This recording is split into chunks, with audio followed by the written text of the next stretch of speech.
Ko sem zaključila s svojim študijem geodezije, sem nekako pričakovala, da bom se v tem poklicu našla, vendar ni kazalo tako.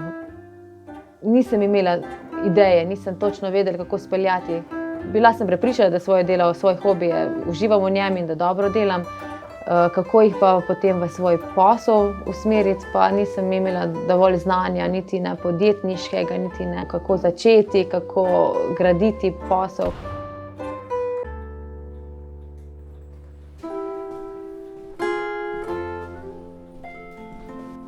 Jasmina Levičar je najboljši primer aktivne osebe, ki je ostala brezposelna, torej ni čakala doma na to, da bo služba potrkala na vrata in rekla, tukaj sem, vzemi me, temveč je šla sama na izobraževalno ustanovo, iskala izobraževanja, ki so njej najbolj primerna.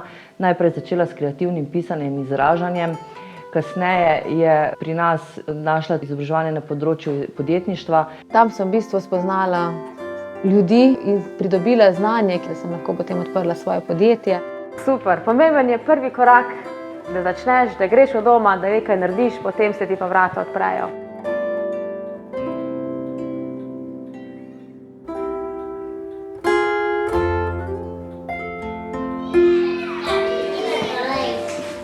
A vas zanima, kakšne so citre?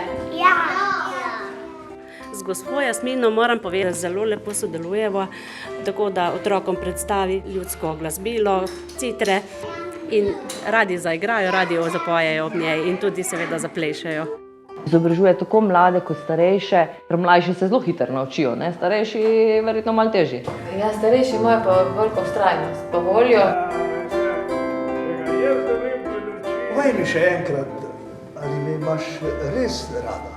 Saj ti vsakokrat, kadar prideš, povem, da te ljubim. To pa zaigraj nekaj.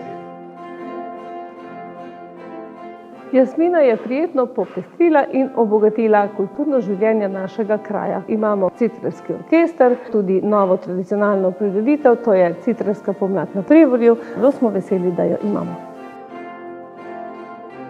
In jo občudujem, da je naredila ta korak ne samo v izobraževanju, temveč tudi v poslovnem svetu. In danes zelo samozavestno stopa na svoji novi poti.